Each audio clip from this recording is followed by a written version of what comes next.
Hello everyone, I hope you all are doing well. और आज इस डेली जोश सीरीज में एक बहुत ही इंपॉर्टेंट कॉन्सेप्ट को हम डिस्कस करेंगे मैकेनिकल इंजीनियरिंग का, थर्मल से related, that is polytropic process. इस कंप्लीट टॉपिक में आज हम बात करेंगे analysis, numerical analysis of the polytropic process, और साथ ही साथ हम डिस्कस करेंगे कॉन्सेप्चुअल क्लियरिटी की।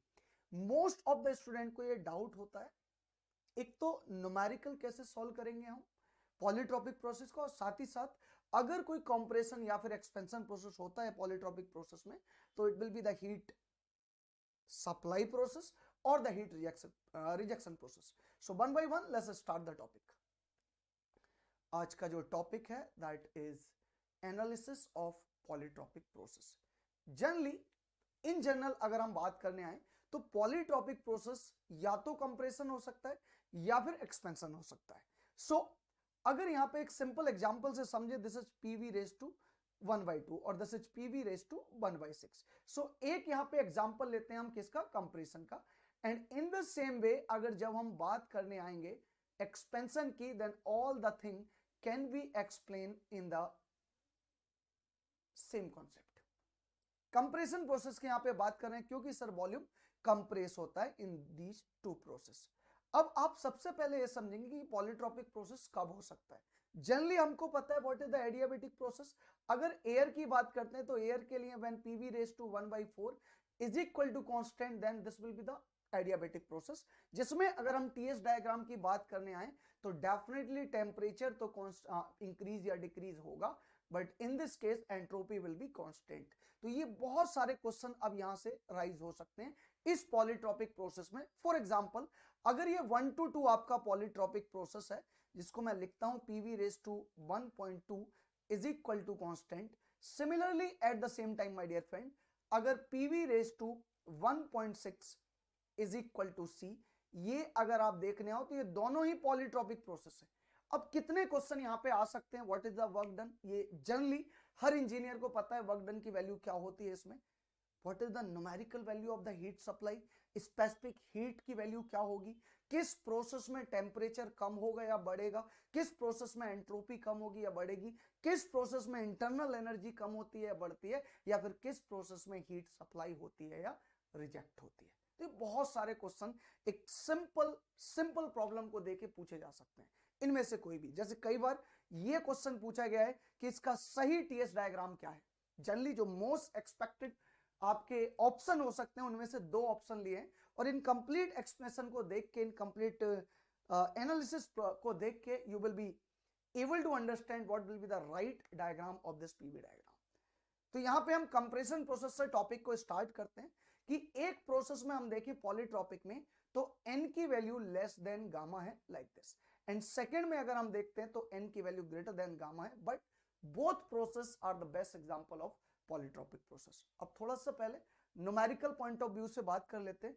अगर न्यूमेरिकल पूछे जाते हैं तो शायद ये रिलेशन सभी को पता है कि what is the value of polytropic process, what is the value of the work transfer or the work done, P1 V1 minus P2 V2 upon n minus 1। Similarly अगर इसको T1 और T2 के term में लिखा जाए तो T1 minus T2 divided by n minus 1 when the system is the example of closed system।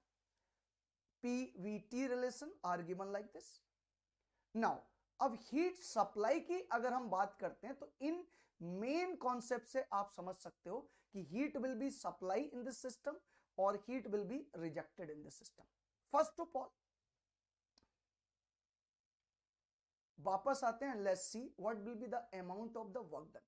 Work done का अमाउंट इस केस में क्या होगा। फॉर एग्जाम्पल अगर 1 to 2 की बात करते हो तो डेफिनेटली कंप्रेशन प्रोसेस है, एंड अगर कंप्रेशन प्रोसेस है तो yes it will be the negative answer. And अगर 1 to 3 की बात करते हो this will also be the negative answer, like this. So one thing is very clear कि वर्क डन दोनों ही प्रोसेस में नेगेटिव होगा। सेकेंड, अब हीट की बात करते हैं और साथ ही साथ इंटरनल एनर्जी की बात करेंगे कि what will be the effect on heat and internal energy. इस फॉर्मूले की हेल्प से let's try to understand what is the heat supply or heat rejection in both the process।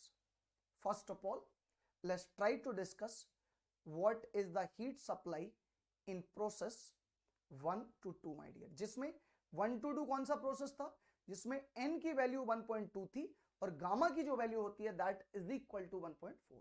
Okay, so अगर यहां से आप हीट सप्लाई या heat rejection की वैल्यू लिखते हो, what will be the answer, that will be equal to gamma minus of n divided by gamma minus 1 into work done in polytropic process, जो हम अभी लास्ट सेक्शन में लिख के आए हैं। गुड, अब इसके लिए आपने लिखा है कि ये सर नेगेटिव वैल्यू है, सो in this case 1.4 minus 1.2 divided by 1.4 minus of 1, and this value is negative.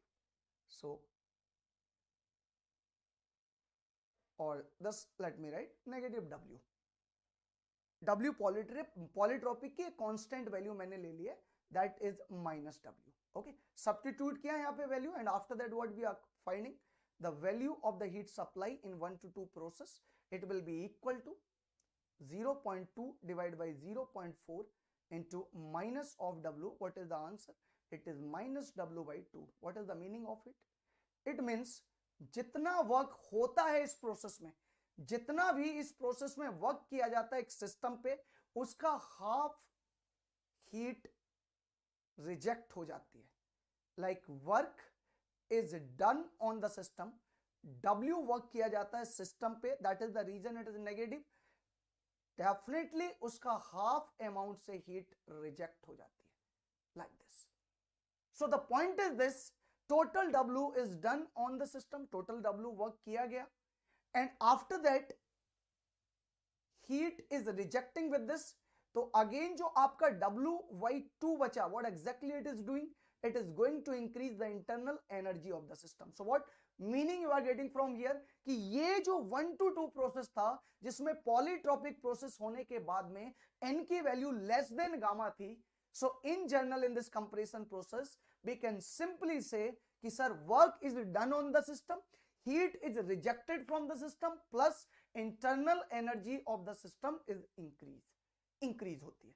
So in this case अगर हम यहाँ पे 1 to 2 की बात करने आए और इन कंप्लीट डायग्राम में देखें तो 1 to 2 मींस ये आपका एक ऐसा प्रोसेस है जिसमें टेम्परेचर इंक्रीज होता है बट आपकी जो एंट्रोपी है that is going to decrease.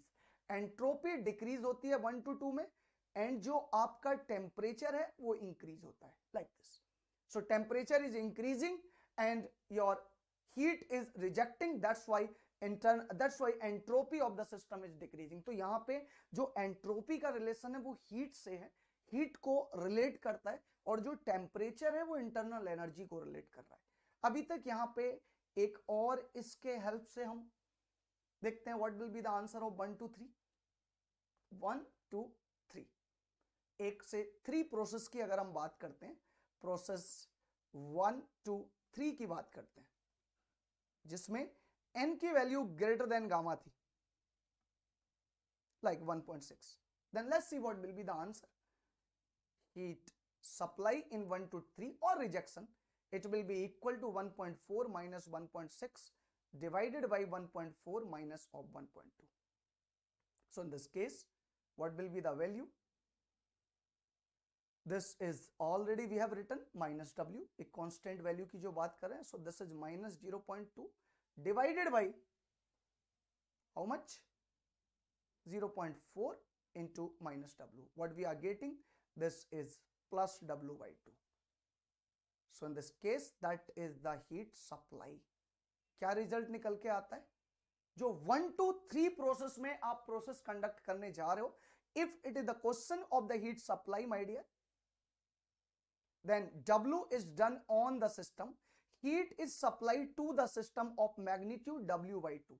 So what will be the value of the internal energy? दोनों सप्लाई होता है, वर्क भी और हीट भी. Then definitely question is very clear कि आपकी जो internal energy होगी that will be increased by 3W by 2. It means internal energy increase होती है, हीट सप्लाई होती है, टेम्परेचर भी बढ़ेगा 1 to 3 में, साथ ही साथ एंट्रोपी भी बढ़ेगी. टेम्परेचर बढ़ेगा क्यों? क्योंकि इंटरनल एनर्जी बढ़ती है, और एंट्रोपी बढ़ेगी क्योंकि हीट सप्लाई होती है.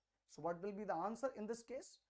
Answer in this case you can feel कि in this 1 to 2 process जहां पे गामा या n की वैल्यू 1.6 थी, that is somewhere like this, somewhere like this.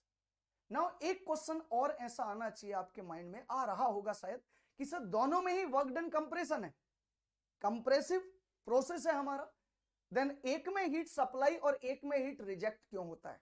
सो अगर कंप्रेशन प्रोसेस है, then in both the process one thing is clear, that temperature will increase my dear. T3 और T2 दोनों ही T1 से ज्यादा होंगे, टेम्परेचर बढ़ता है, इट मीन सिस्टम का टेम्परेचर दोनों प्रोसेस में बढ़ता है। अब हीट सप्लाई होगी या हीट रिजेक्ट होगी, that will be clearly dependent upon the specific heat of that process. ये ऐसा हो क्यों रहा है, you must know this point, कि हीट सप्लाई जो होगी, अगर ये T2 माइनस T1 को मैं पॉजिटिव लेता हूं, क्योंकि ये है ही positive, T2 is greater than T1, T3 is also greater than T1, तो ये क्यों ऐसा हो रहा है कि सेम कंप्रेशन होने के साथ साथ भी आपका एक प्रोसेस में हीट की सप्लाई हुई तो वहीं दूसरे प्रोसेस में हीट का रिजेक्शन हुआ। Point is very clear, specific heat is not constant, even it is not having the same nature. Specific heat एक प्रोसेस के लिए जब आप n की वैल्यू 1.4 रखोगे तो उसका नेचर 1.4 गामा की value and 1.2 this value my dear, so this answer will be equal to Cv, specific heat at constant value, positive, and this gamma minus 1 positive, 1 minus n negative. So in that case you find कि जब lower value of n होगी then gamma, तो आपकी जो specific heat होगी that will be negative। इसका मतलब temperature का बढ़ना भी हीट को रिजेक्ट करने लगेगा। ऑन द अदर हैंड जब आप n की वैल्यू ग्रेटर देन गामा लोगे, then at that time it will be positive. जब जब टेम्परेचर बढ़ेगा हीट की सप्लाई भी आपकी सिस्टम में होगी। तो ये एक्चुअल में जो आप हीट सप्लाई या हीट रिजेक्ट कर रहे हो, हमेशा सिस्टम का टेम्परेचर बढ़े तो जरूरी नहीं कि हीट सप्लाई होगा। This is all about the specific heat of that system और a working medium in that particular process. अगर स्पेसिफिक हीट पॉजिटिव होगी तो टेम्परेचर का बढ़ना हीट सप्लाई को रिप्रेजेंट करेगा। अगर स्पेसिफिक हीट किसी चांस पे नेगेटिव आ गई, like in this polytropic process, तो टेम्परेचर का बढ़ना भी हीट रिजेक्ट को रिप्रेजेंट कर सकता है। तो ये आई थिंक आपको न्यूमेरिकल प्लस कॉन्सेप्चुअल दोनों पार्ट क्लियर हो चुके होंगे पॉलीट्रॉपिक प्रोसेस के। Thank you all.